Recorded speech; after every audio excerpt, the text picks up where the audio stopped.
Capítulo 1 - o livro que a igreja preferiu esquecer. Imagine descobrir que existe um livro citado dentro da própria Bíblia, reconhecido por um apóstolo, lido pelos primeiros cristãos, respeitado por comunidades judaicas antigas, e mesmo assim retirado, banido e escondido por séculos. Um livro que fala sobre anjos que desceram à terra, gigantes que devoraram a humanidade, a verdadeira origem dos demônios e um dilúvio que não foi apenas um castigo moral, mas uma intervenção extrema para salvar a própria espécie humana.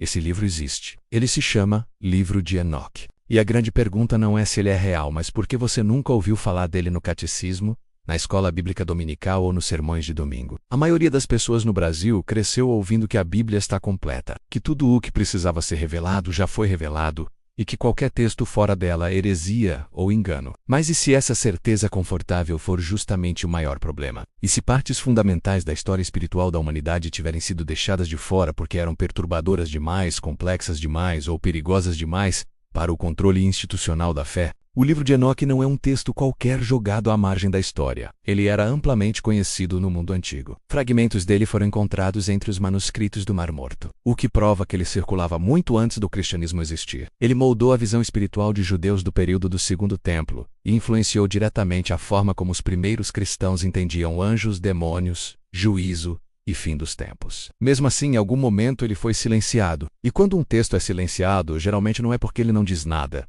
mas porque diz demais. O nome Enoque aparece de forma quase inocente no livro de Gênesis. Apenas algumas linhas dizem que ele andou com Deus e que de repente não estava mais aqui porque Deus o tomou para si. Nenhuma explicação, nenhum detalhe, um silêncio estranho para alguém que teve um destino tão único. Esse silêncio é quebrado de forma brutal quando abrimos o livro que leva seu nome. Ali, Enoque não apenas anda com Deus. Ele atravessa os céus, conversa com anjos, vê prisões espirituais, contempla o juízo divino e testemunha a corrupção da terra em um nível que a maioria das pessoas jamais imaginou. O que o livro de Enoque revela muda completamente a leitura de Gênesis. Ele dá nomes aos anjos caídos, explica por que o mal se espalhou tão rapidamente, revela a origem de entidades espirituais malignas e apresenta o dilúvio como uma solução desesperada para um problema que havia fugido totalmente do controle. Não estamos falando apenas de pecado comum, mas de uma contaminação profunda da criação. Para o público brasileiro acostumado a ouvir sobre céu, inferno, anjos e demônios de forma simbólica ou genérica, o livro de Enoque é um choque. Ele não fala em metáforas suaves. Ele descreve uma guerra espiritual literal, com consequências físicas, genéticas e cósmicas. E talvez seja exatamente por isso que ele incomoda tanto. Porque ele tira o mal do campo abstrato e o coloca dentro da história humana. Ele sugere que não estamos lidando apenas com escolhas erradas, mas com interferências externas, inteligências rebeldes e uma batalha que atravessa gerações. Ao longo deste vídeo você vai conhecer os 10 segredos proibidos do livro de Enoque, segredos que explicam quem realmente eram os gigantes da Bíblia, por que o mundo antigo foi destruído, de onde vêm os demônios, que a tradição cristã tanto menciona, e qual é o verdadeiro pano de fundo das profecias do fim dos tempos. Cada segredo vai aprofundar ainda mais essa história esquecida, conectando pontos que sempre pareceram soltos nas Escrituras. Mas fica o aviso: depois de conhecer essas revelações, você nunca mais vai ler a Bíblia da mesma forma. Este não é um conteúdo para curiosos superficiais. É para quem quer entender o que está por trás do véu, o que foi omitido e por quê. Fique até o final, porque o segredo número 1 não apenas amarra toda essa narrativa, como lança uma nova luz sobre o momento histórico e espiritual que estamos vivendo agora. A pergunta que fica é simples e perturbadora: e se o livro de Enoque nunca tivesse sido esquecido, o mundo seria diferente hoje? Capítulo 2 - Quem foi Enoque? O homem que andou com Deus. Para entender por que o livro de Enoque é tão perturbador,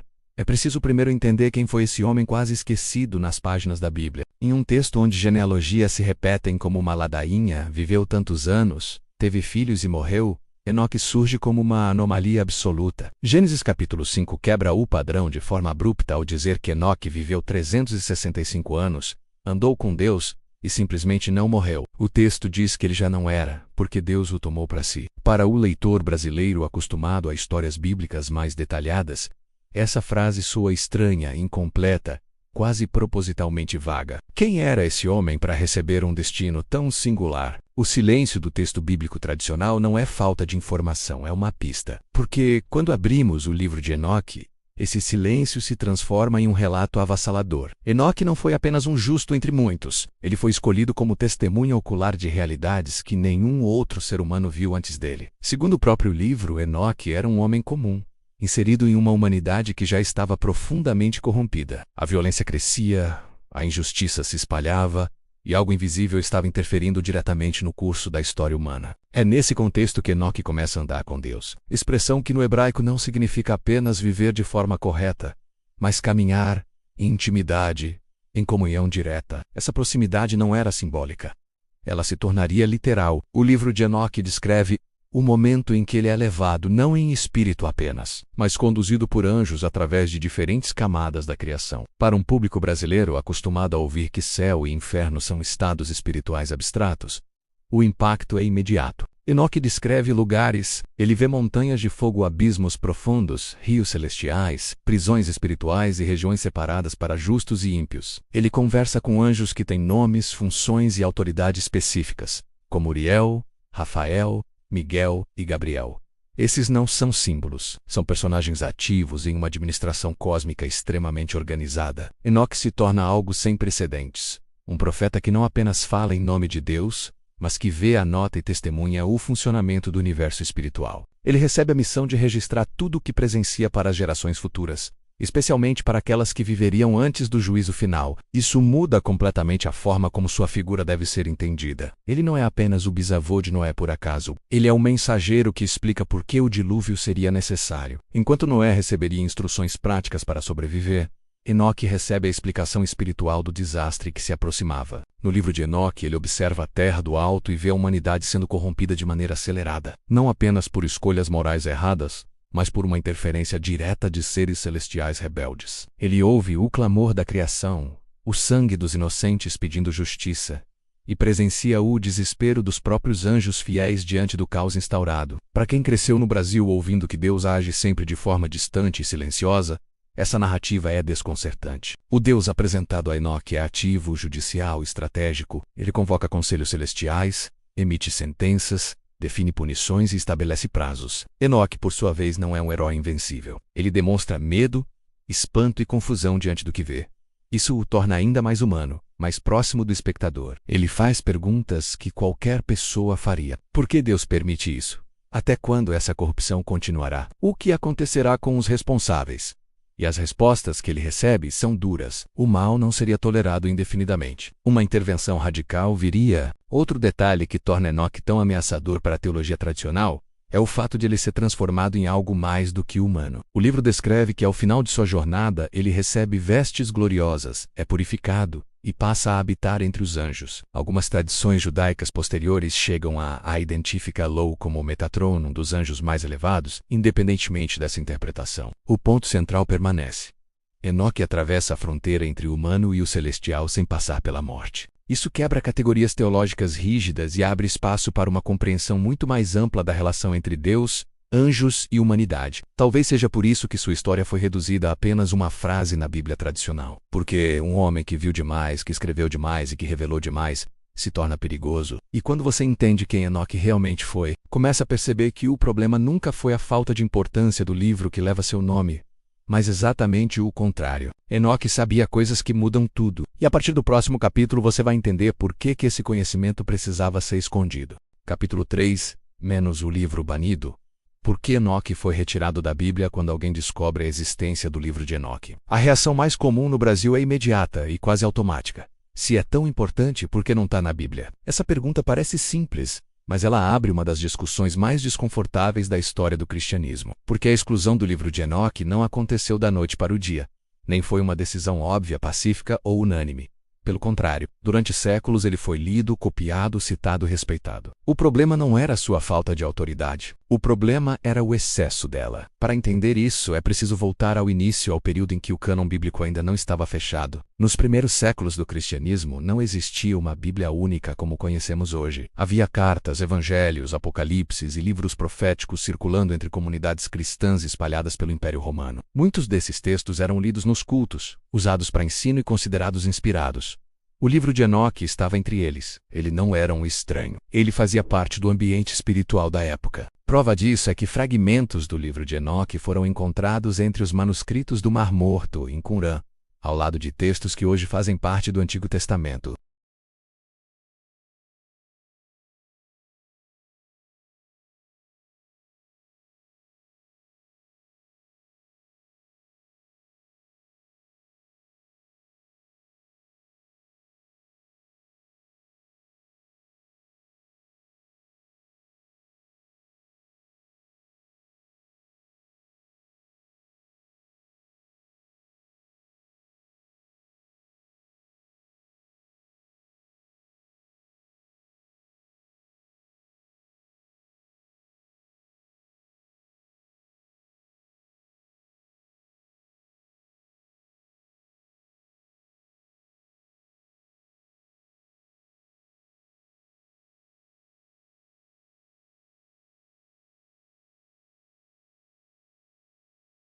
Isso não era fácil de controlar para uma igreja que buscava uniformidade doutrinária e autoridade centralizada. Um livro que explicava demais representava um risco. Ele tirava o monopólio da interpretação.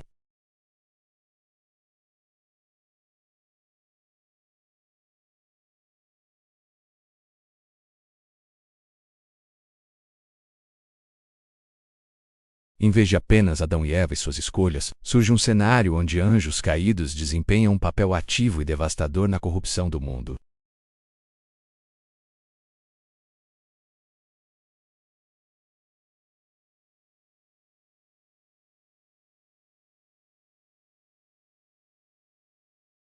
Além disso, o livro de Enoque apresenta um Deus que age de forma extremamente direta, judicial e quase administrativa. Ele convoca conselhos celestiais, delega missões a anjos e decreta punições detalhadas. Essa imagem contrastava com tentativas posteriores de simplificar a fé para torná-la mais acessível às massas. Outro fator decisivo foi o crescimento do pensamento filosófico grego dentro da teologia cristã.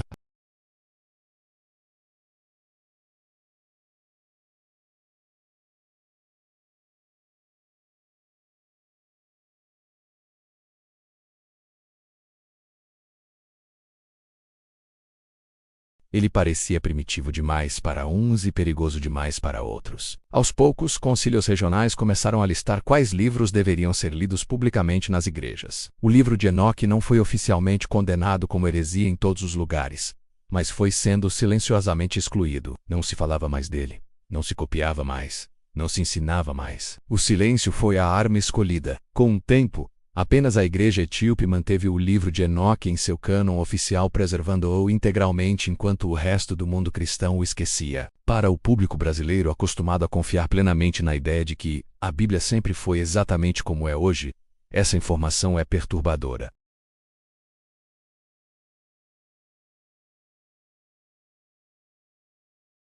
Isso não significa necessariamente uma conspiração maligna simples, mas indica algo igualmente inquietante: houve escolhas.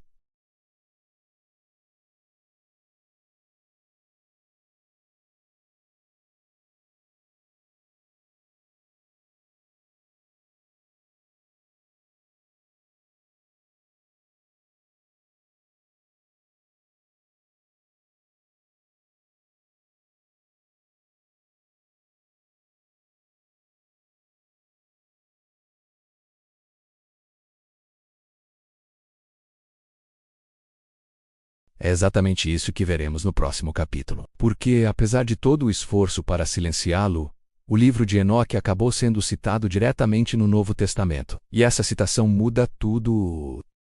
Capítulo 4 menos segredo 10. A citação proibida na Epístola de Judas. Ela começa a desaparecer no momento em que chegamos a um detalhe que muitos cristãos brasileiros jamais ouviram em um culto ou estudo bíblico. O livro de Enoque é citado diretamente no Novo Testamento.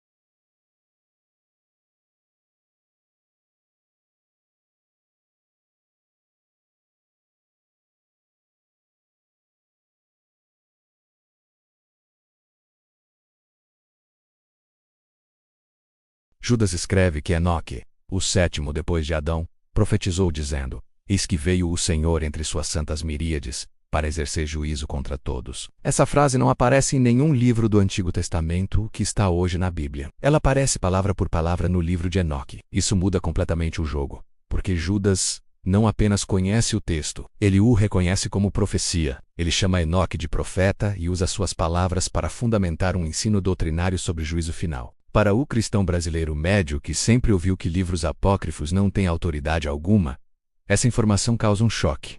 Como um apóstolo poderia citar um livro sem valor? A resposta é simples e desconfortável, porque para Judas e para a igreja primitiva, o livro de Enoque não era irrelevante. Ele fazia parte do repertório espiritual comum. Ele era conhecido, respeitado e entendido. Judas não se sente na obrigação de explicar quem é Enoque, ou de justificar a citação. Ele pressupõe que seus leitores sabem exatamente do que ele está falando. Isso revela algo profundo sobre o cristianismo primitivo. Muitas ideias que hoje parecem estranhas ou exageradas já faziam parte do imaginário espiritual dos primeiros cristãos. A crença em anjos caídos presos, em espíritos malignos atuando no mundo, e em um juízo cósmico não surgiu do nada. Ela foi herdada em grande parte da tradição enoquiana. O mais inquietante é perceber que Judas usa Enoque justamente para falar de punição de anjos rebeldes.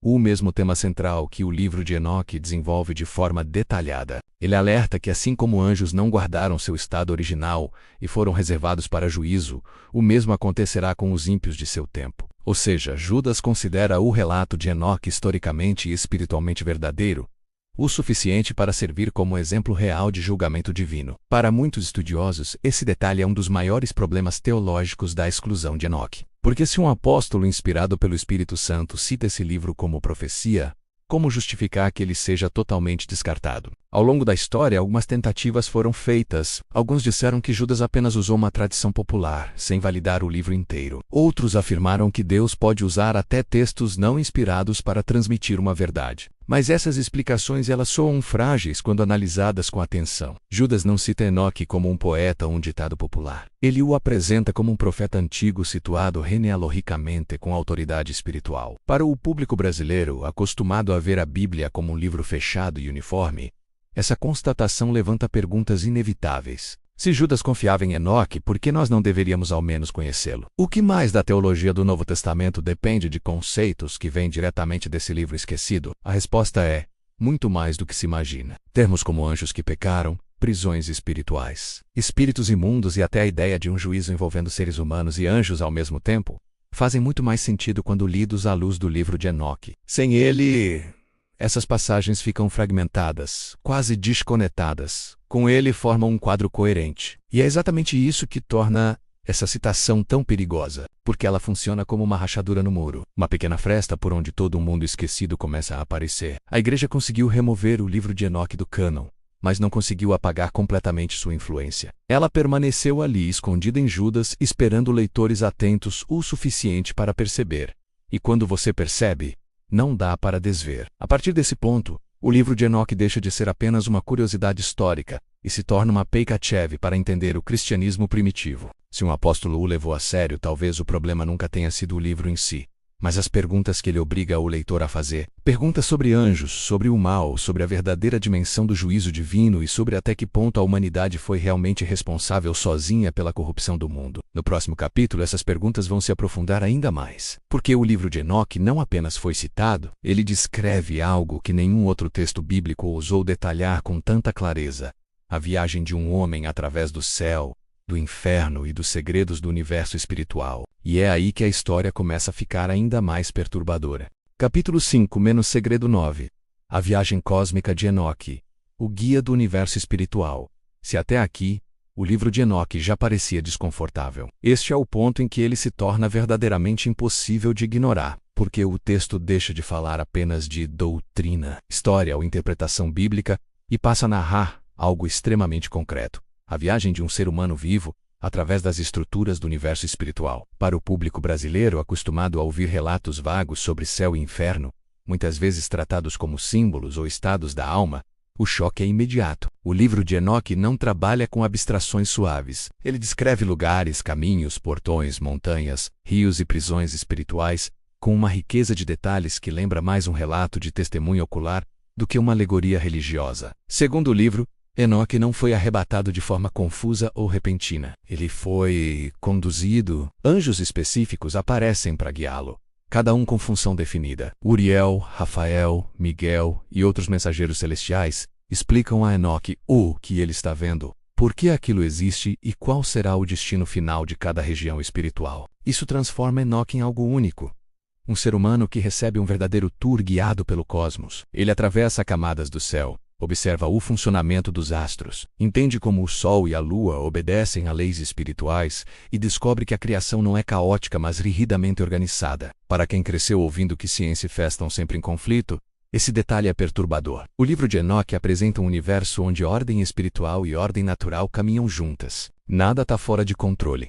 Nada acontece por acaso. Mas essa ordem não é reconfortante. Ela é aterradora, porque Enoque também é levado a lugares de punição. Ele vê vales profundos, abismos escuros, regiões de fogo e gelo reservadas para diferentes tipos de transgressores. Ele observa almas aguardando julgamento, espíritos presos e anjos caídos acorrentados em cavernas espirituais. Diferente da imagem popular de um inferno genérico, o que Enoque descreve é um sistema judicial cósmico extremamente preciso. Cada punição corresponde a um tipo específico de rebelião. Para o brasileiro médio, que muitas vezes escuta que Deus é apenas amor e misericórdia, esse retrato causa desconforto. O Deus apresentado a Enoque é justo, mas também inflexível com a rebelião consciente. Um dos momentos mais impactantes da viagem é quando Enoque vê os lugares onde os vigilantes, os anjos que desceram à terra, estão presos. Ele não apenas observa, ele ouve seus lamentos. Eles sabem que seu destino está selado. Eles sabem que ultrapassaram um limite irreversível. Isso adiciona uma camada trágica à narrativa. Esses seres não são caricaturas do mal. Eles são inteligências que escolheram se rebelar e agora encaram as consequências eternas. Os anjos explicam a Enoque que ele foi escolhido para ver essas coisas porque sua geração e as futuras precisariam entender por que o juízo viria. O mundo não seria destruído por capricho divino, mas porque uma violação profunda da ordem da criação havia ocorrido. Enoque também vê o lugar dos justos, um paraíso descrito como um jardim glorioso, cheio de luz, paz e árvores que exalam vida. Essa visão não é apenas consoladora, ela funciona como contraste. O universo espiritual é dividido de forma clara entre fidelidade e rebelião, luz e trevas, ordem e corrupção. Não existem zonas cinzentas confortáveis. Para o público brasileiro, acostumado a relativizar tudo, essa visão binária é desconcertante. Durante a viagem, Enoque faz perguntas. Ele questiona o funcionamento do mundo, o destino dos homens, o papel dos anjos e até o futuro da humanidade. E as respostas que ele recebe apontam sempre para o mesmo lugar. A Terra está no centro de uma disputa muito maior do que os seres humanos imaginam. O que acontece aqui repercute nos céus. O pecado humano não é um evento isolado. Ele está conectado a uma rebelião cósmica mais ampla. Essa ideia muda completamente a leitura da Bíblia. Passagens que antes pareciam exageradas, simbólicas ou difíceis de entender, começam a fazer sentido. A guerra espiritual deixa de ser metáfora e passa a ser realidade estrutural do universo. O mais inquietante é perceber que Enoque não vê apenas o passado e o presente. Ele vê o futuro. Ele contempla o juízo final, a restauração da criação e o momento em que Deus retoma completamente o controle da Terra. Isso transforma sua viagem em algo ainda mais perigoso para qualquer sistema religioso que prefira manter o mistério sob controle. Porque Enoque não depende de intermediários. Ele viu, ele escreveu, ele registrou, e ao fazer isso deixou um testemunho que atravessa milênios. No próximo capítulo, essa viagem ganha um tom ainda mais sombrio, porque Enoque não apenas observa prisões espirituais, ele descobre a origem de uma das maiores tragédias da história bíblica: a queda dos vigilantes, os anjos que escolheram descer à terra e quebrar uma lei que jamais poderia ser violada. É aqui que a narrativa deixa de ser apenas reveladora e se torna verdadeiramente perturbadora. Capítulo 6, menos segredo 8.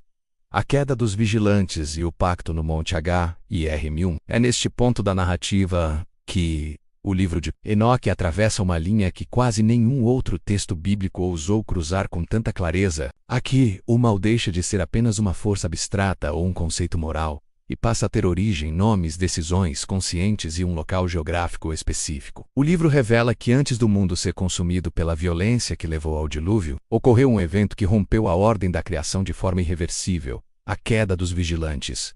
Esses seres não eram anjos comuns, eram sentinelas designadas para observar a humanidade, zelar pela ordem e manter os limites entre o céu e a terra. Eles viam tudo, conheciam as leis divinas, e exatamente por isso, sua transgressão é descrita como uma das mais graves da história cósmica. Segundo Enoque, cerca de 200 desses vigilantes começaram a cobiçar as mulheres humanas. Não foi um impulso momentâneo. Foi um processo gradual de desejo, inveja e fascínio pela carne. O livro deixa claro que eles sabiam que aquele desejo era proibido. Sabiam que cruzar esse limite traria consequências irreversíveis. Ainda assim, escolheram seguir adiante. O líder desse grupo era Senjasa, que percebeu que alguns estavam hesitantes, temendo o castigo divino. Para garantir que nenhum deles recuasse depois, Senjasa propôs algo aterrador: um pacto coletivo. Eles juraram juntos que levariam o plano até o fim, assumindo a culpa como grupo. O local desse juramento foi o Monte Hermon, uma montanha real, situada ao norte da antiga terra de Israel, conhecida até hoje. Para o público brasileiro acostumado a ver histórias bíblicas como algo distante e simbólico, esse detalhe é perturbador. Não é um mito. etéreo. É um evento ligado a um lugar físico com coordenadas no mundo real. Ao selarem o pacto, os vigilantes desceram à terra e tomaram mulheres humanas como esposas. O livro de Enoque descreve isso como uma violação direta da ordem da criação. Céu e terra não deveriam se misturar dessa forma. Não era apenas um pecado sexual. Era uma quebra de fronteiras ontológicas, uma confusão deliberada entre naturezas distintas. Esse ponto é crucial para entender por que a reação divina foi tão extrema. Não se tratava apenas de moralidade, mas de preservação da própria estrutura do mundo. A união entre anjos e humanos produziu consequências imediatas. A terra começou a ser corrompida de maneira acelerada. A violência aumentou. A injustiça se espalhou. E algo profundamente errado começou a se manifestar na humanidade. O livro de Enoque deixa claro que esse não foi um acidente. Foi o resultado direto de uma rebelião consciente. Os vigilantes não foram enganados. Eles escolheram desobedecer. E ao fazer isso, arrastaram a humanidade para uma espiral de caos que ela não tinha condições de controlar sozinha. Para muitos cristãos brasileiros, essa narrativa causa desconforto porque desloca a origem do mal para além da simples desobediência humana. Ela apresenta um cenário onde forças espirituais superiores interferem diretamente na história, não apenas tentando, mas alterando fisicamente o curso da humanidade. Isso levanta questões profundas sobre responsabilidade, livre-arbítrio e a verdadeira dimensão da queda. O Monte Hermon, a partir desse momento, se torna um símbolo de rebelião máxima. Não por acaso, ele aparece em outras tradições antigas como um lugar associado ao sagrado e ao perigoso. O livro de Enoque sugere que aquele local se tornou um marco espiritual, um ponto onde a ordem foi rompida. Enoque descreve que, após a queda, o clamor da terra chegou aos céus. A criação gemia,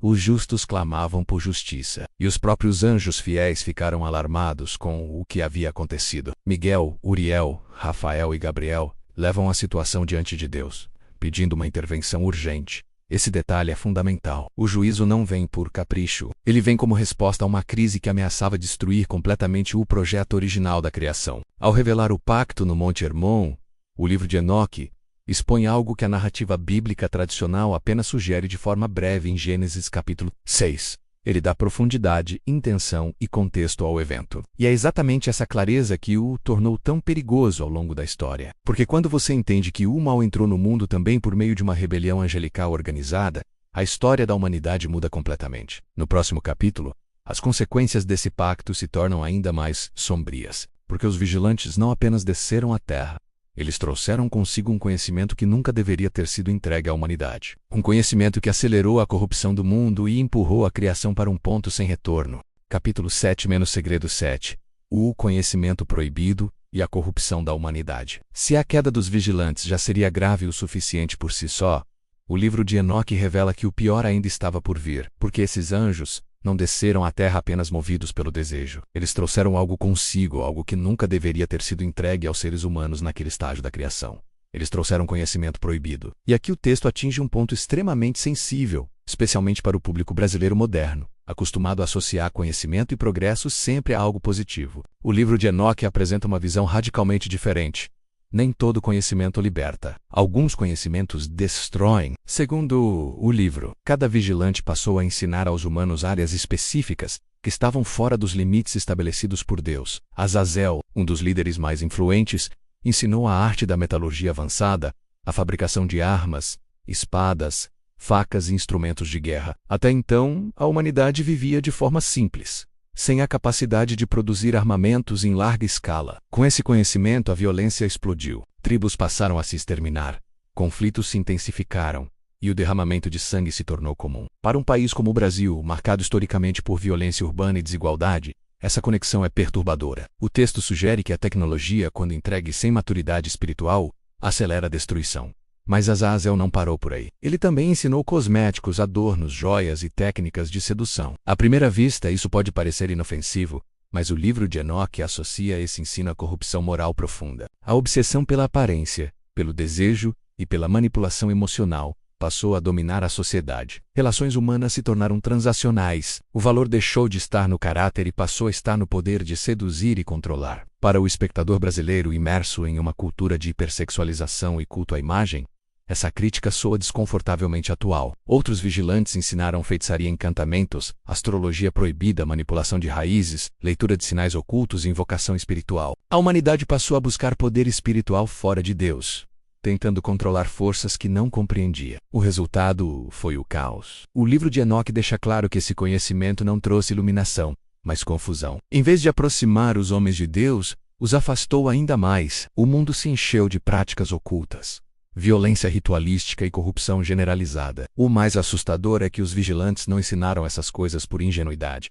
Eles sabiam exatamente o impacto que isso teria. Ao entregar esse conhecimento, eles aceleraram deliberadamente a queda da humanidade. O texto sugere que houve uma intenção estratégica: tornar a Terra irreversivelmente corrompida, forçando uma ruptura definitiva entre Deus e sua criação. Para quem cresceu no Brasil ouvindo que o mal age apenas por tentações sutis, essa visão é chocante. Aqui, o mal age como um sistema organizado, transmitindo informação, moldando cultura e alterando o rumo da civilização. O livro de Enoque descreve que, após esses ensinamentos, a Terra se encheu de injustiça. Não apenas crimes isolados, mas uma cultura inteira deformada. Juízes corruptos, líderes violentos, opressão dos fracos e desprezo total pela vida humana. A criação começa a clamar por socorro. O solo, os animais e até os céus testemunham contra a humanidade. Esse detalhe é fundamental porque ele mostra que o problema já não era apenas espiritual, mas estrutural. O mundo havia sido contaminado em todos os níveis. Para o público brasileiro, isso gera uma reflexão inevitável. Até que ponto o avanço tecnológico e o acesso irrestrito ao conhecimento, sem base moral e espiritual, também não estão nos empurrando para um cenário semelhante? O livro de Enoque não condena o conhecimento em si, mas denuncia o conhecimento fora de seu tempo, fora de seu propósito e fora da autoridade divina. Esse segredo ajuda a entender por que a reação de Deus foi tão extrema. Não se tratava apenas de punir indivíduos, mas de conter uma infecção que se espalhava rapidamente. No próximo capítulo, essa infecção se manifesta de forma ainda mais assustadora, porque da união entre os vigilantes e as mulheres humanas nasce algo que jamais deveria ter existido. Seres híbridos gigantescos e violentos, cuja fome e brutalidade levariam o mundo antigo ao colapso total. Capítulo 8 - Segredo 6.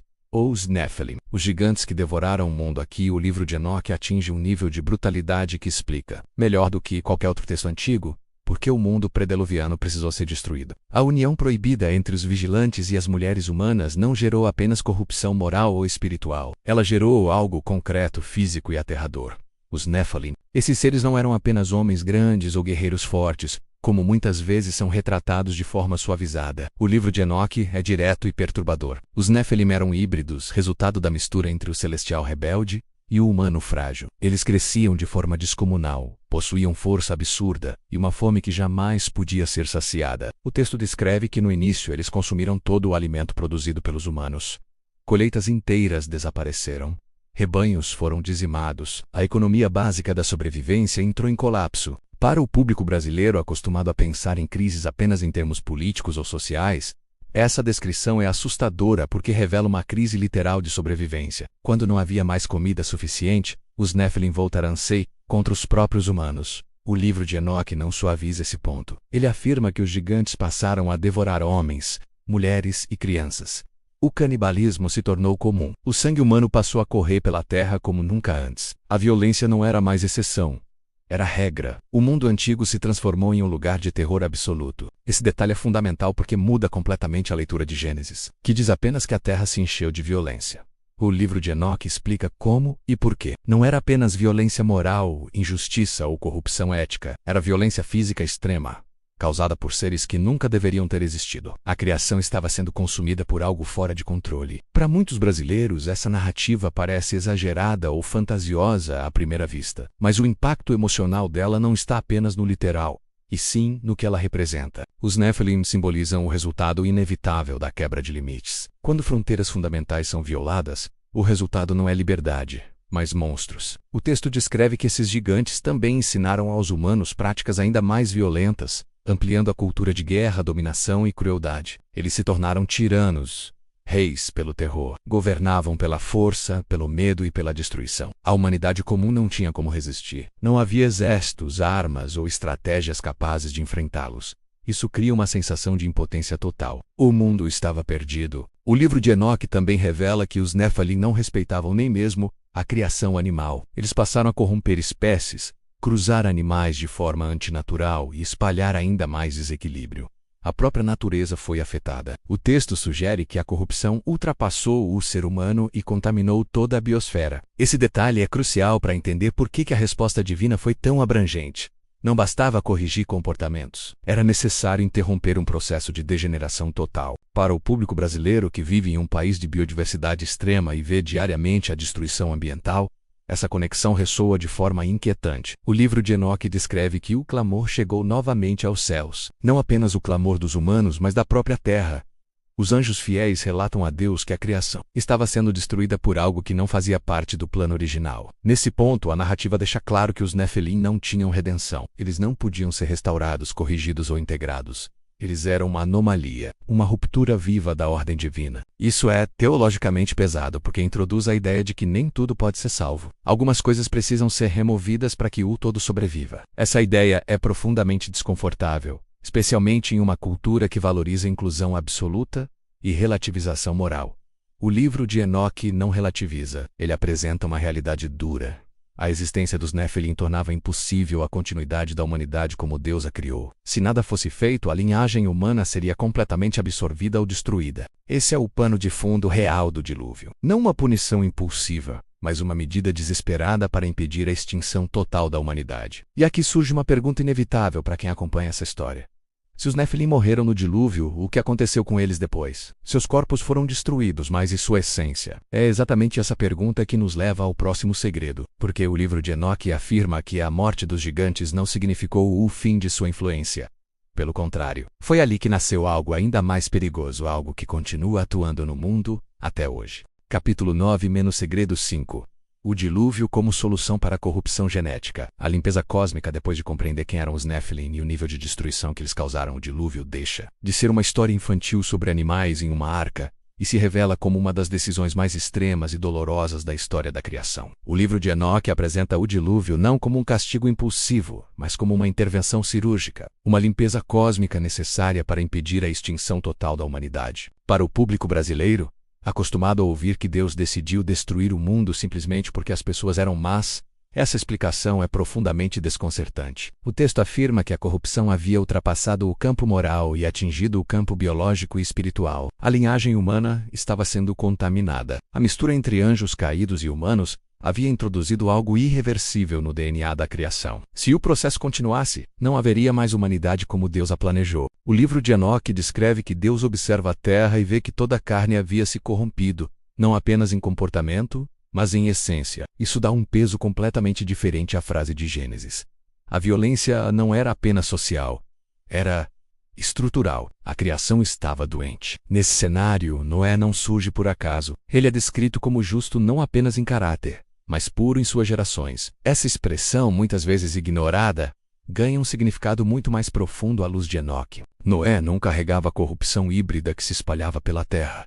Ele representava uma linhagem preservada. A arca, portanto, não era apenas um meio de salvação individual, mas um cofre genético e espiritual para garantir que a humanidade pudesse recomeçar. Para o brasileiro que sempre ouviu essa história como um teste de fé, essa leitura é chocante. O dilúvio se torna uma medida desesperada para salvar o que ainda podia ser salvo. O livro de Enoque descreve que, antes do dilúvio, Deus emite sentenças claras. Os vigilantes seriam punidos, seus filhos seriam destruídos e a terra seria purificada.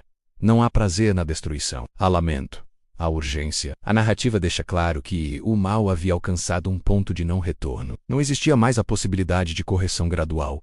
Era necessário reiniciar. Esse detalhe muda completamente a imagem de Deus apresentada nessa história. Ele não age como um tirano impaciente, mas como um criador que vê sua obra sendo tomada por algo que nunca deveria ter existido. Para muitos brasileiros, essa perspectiva ajuda a reconciliar a ideia de um Deus amoroso com um evento tão devastador. O dilúvio não foi contra a humanidade, mas a favor dela. O livro de Enoque também explica por que o julgamento foi global. Não se tratava de eliminar uma cidade ou um povo específico. A corrupção havia se espalhado por toda a terra.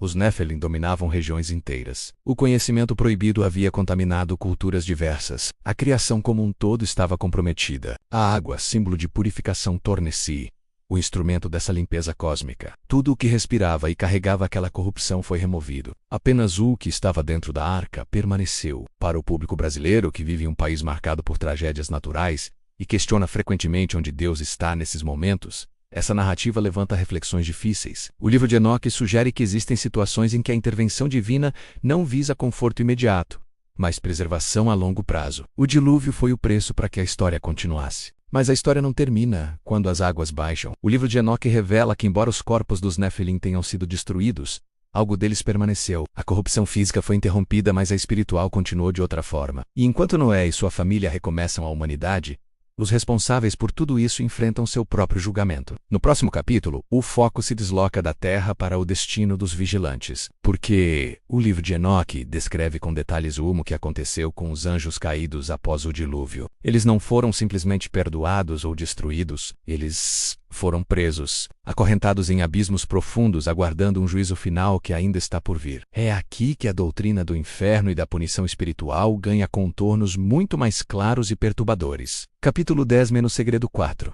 A punição dos anjos caídos, o abismo acorrentado depois que o dilúvio cumpre seu papel na terra.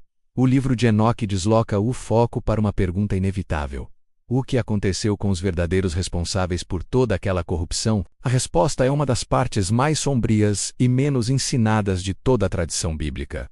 Os vigilantes não escaparam. Eles não foram simplesmente afastados, nem receberam uma punição simbólica. Segundo Enoque, eles foram julgados, sentenciados e aprisionados em um local específico, real, dentro da estrutura espiritual do universo. O livro descreve que os anjos fiéis, liderados por Miguel, Rafael, Gabriel e Uriel, recebem ordens diretas de Deus para executar o julgamento. Cada um tem uma função precisa. Rafael é encarregado de acorrentar Azazel e Lancalou em um deserto escuro, cobrindo-o com pedras pontiagudas até o dia do juízo. Gabriel recebe a missão de incitar a destruição dos filhos dos vigilantes, colocando-os uns contra os outros até que se aniquilem. Miguel é designado para anunciar a sentença final e supervisionar o aprisionamento coletivo. Essa divisão de tarefas revela algo que choca o público brasileiro. O julgamento divino não é caótico nem emocional. É administrativo, organizado e irrevogável. O livro de Enoque descreve o local de punição como abismos profundos, vales escuros, cavernas espirituais onde a luz não alcança. Esse lugar é identificado em outras tradições como Tártaro, um termo que mais tarde aparece no Novo Testamento, especialmente na segunda carta de Pedro, quando se fala dos anjos que pecaram e foram lançados em prisões de escuridão. Esse detalhe é crucial porque mostra que a ideia não nasceu com Enoque isoladamente, mas foi absorvida pela teologia cristã primitiva. Para o brasileiro que sempre ouviu falar de inferno de forma genérica, essa descrição é perturbadora. Não se trata de um único lugar homogêneo, mas de compartimentos espirituais distintos, preparados especificamente para anjos rebeldes. Eles não estão soltos, não estão governando o inferno como caricaturas populares sugerem. Eles estão presos, aguardando um julgamento final ainda mais severo. O livro de Enoque descreve o lamento desses anjos. Eles pedem a Enoque que interceda por eles, que leve suas súplicas diante de Deus. Enoque aceita a missão, sobe novamente aos céus e apresenta o pedido. A resposta divina é devastadora. Não haverá perdão, não haverá retorno. Eles cruzaram um limite que não pode ser desfeito. Para muitos brasileiros, essa cena é uma das mais difíceis de aceitar, porque confronta a ideia de misericórdia ilimitada. O texto deixa claro que existe uma diferença entre ignorância e rebelião consciente. Os vigilantes sabiam exatamente o que estavam fazendo. Tinham acesso direto à verdade. Ainda assim, escolheram violar a ordem da criação. Por isso sua punição é definitiva. Esse segredo ajuda a entender por que o livro de Enoque foi tão problemático ao longo da história. Ele desmonta a imagem romantizada do mal. O mal não é glamouroso, livre ou poderoso. Ele termina acorrentado, humilhado e condenado. O livro também explica por que esses anjos não podem mais interferir diretamente no mundo físico como antes. Sua atuação foi drasticamente limitada. Eles não caminham mais livremente entre os humanos. Isso cria uma pergunta imediata. Se os vigilantes estão presos, quem então atua hoje na guerra espiritual? Essa pergunta prepara o terreno para uma das revelações mais chocantes de todo o livro de Enoque, porque embora os anjos caídos tenham sido aprisionados, algo escapou do dilúvio e da punição angelical. Algo que não tinha lugar nem no céu nem na terra. Algo que não podia morrer, mas também não podia viver plenamente. É nesse ponto que o livro de Enoque revela a origem dos demônios, não como anjos caídos, mas como algo ainda mais inquietante. No próximo capítulo você vai entender por que os espíritos que atormentam a humanidade, segundo essa tradição antiga, não vieram diretamente do céu, mas nasceram da destruição dos gigantes. E essa revelação muda completamente a compreensão da guerra espiritual, que segundo o texto continua ativa até hoje.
Eles não foram acorrentados porque não eram anjos completos, nem humanos completos.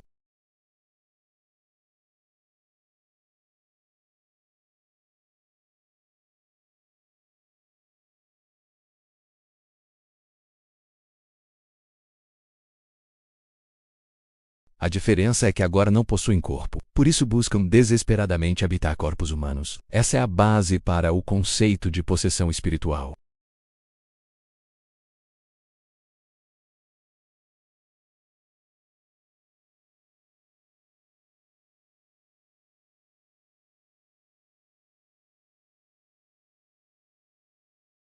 Os demônios, segundo Enoque, odeiam a humanidade porque perderam seus corpos, mas também a invejam, porque os humanos ainda têm lugar na criação.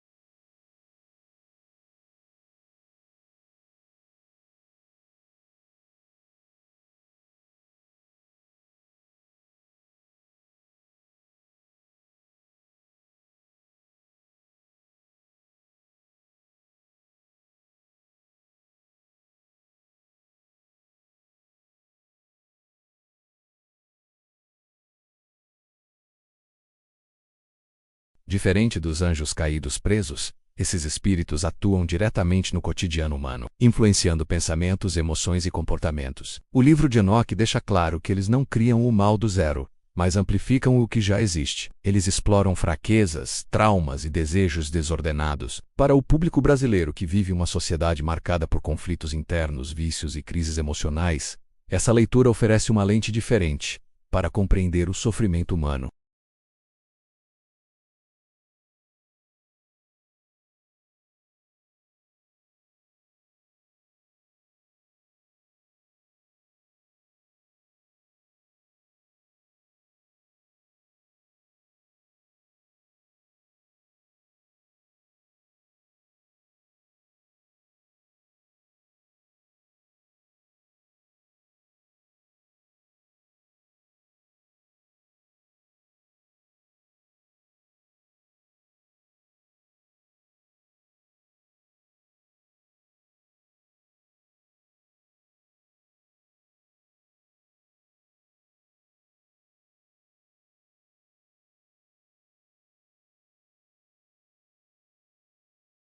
Depois de revelar a origem dos demônios e a continuidade da guerra espiritual após o dilúvio, o livro de Enoque dá um passo ainda mais ousado. Ele deixa de olhar apenas para trás e passa a olhar para frente.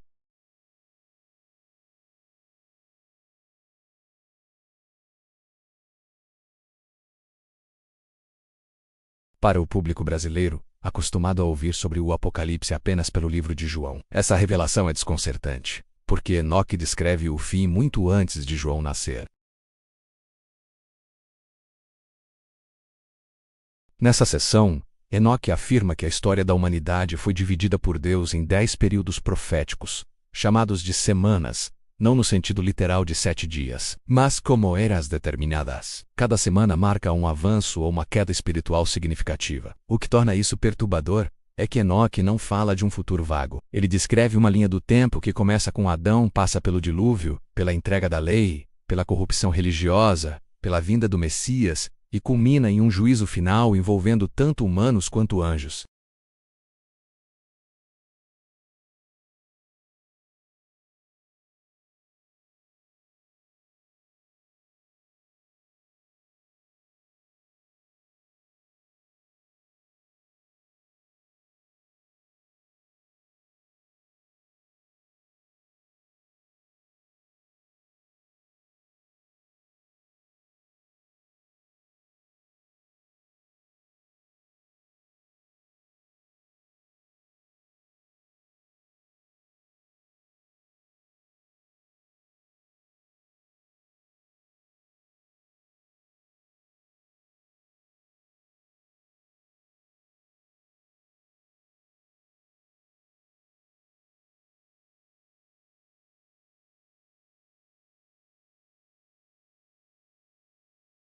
Embora o texto não use o nome Jesus, muitos cristãos primitivos viram nessas passagens uma clara referência ao Messias.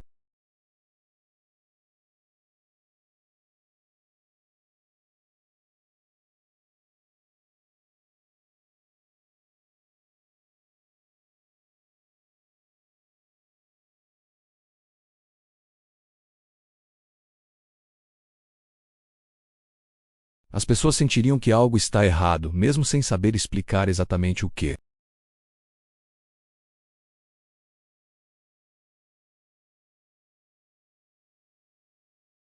Enoque afirma que isso não é coincidência, mas sinal de proximidade do fim.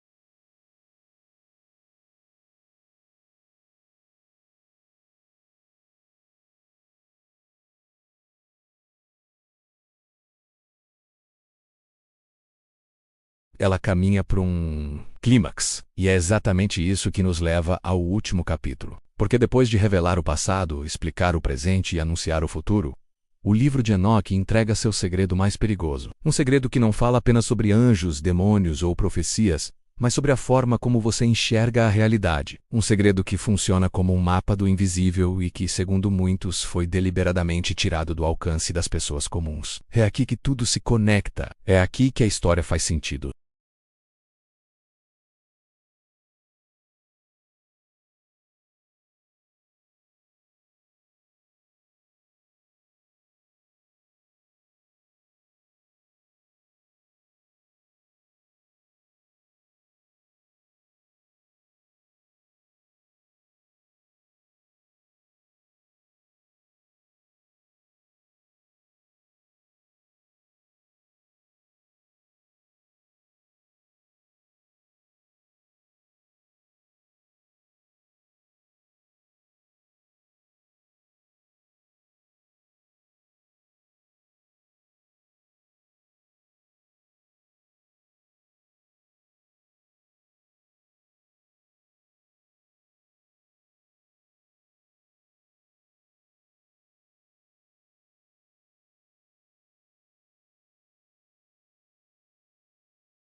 O livro de Enoque afirma que o invisível influencia diretamente o visível, que decisões espirituais geram consequências históricas e que nada do que acontece no mundo é totalmente neutro. Guerras, colapsos morais, crises sociais e até movimentos culturais fazem parte de algo maior do que simples escolhas humanas.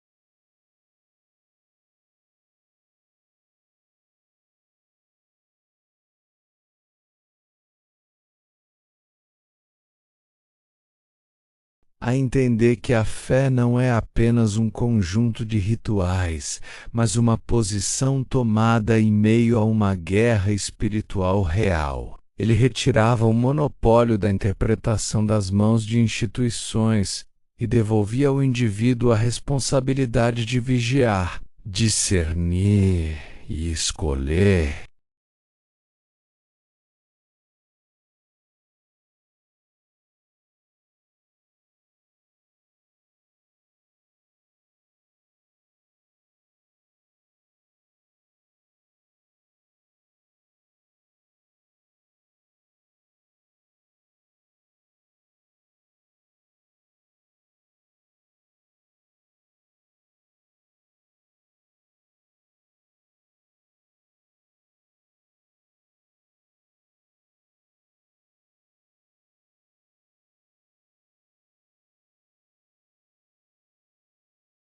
Para o espectador brasileiro vivendo em um mundo onde tudo parece confuso, acelerado e espiritualmente vazio, o livro de Enoque funciona como um espelho incômodo. Ele pergunta: você está apenas sobrevivendo ou está consciente da batalha em que vive?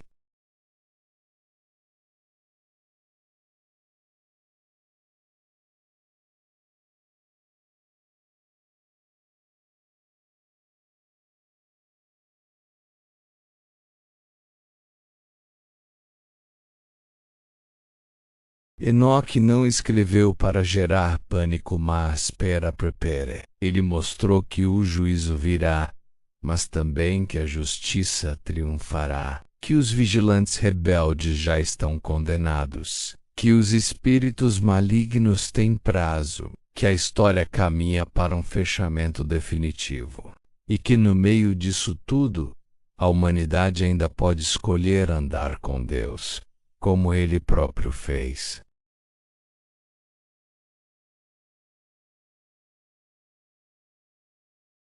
Porque ele não oferece uma fé confortável, ele oferece uma fé consciente. E consciência muda tudo. Agora que você conhece os 10 segredos proibidos do livro de Enoque, a pergunta não é mais se esse livro é importante, mas o que você fará com esse conhecimento. Qual desses segredos mais te chocou?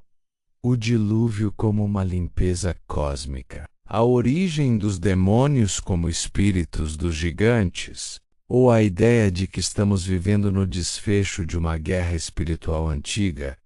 Deixe seu comentário. Sua opinião importa. Se você quer continuar explorando os mistérios mais profundos e pouco falados da Bíblia, curta este vídeo, se inscreva no canal e ative o sino para não perder os próximos conteúdos. Os links de estudo estão na descrição para quem quiser ir ainda mais fundo. Até o próximo mistério.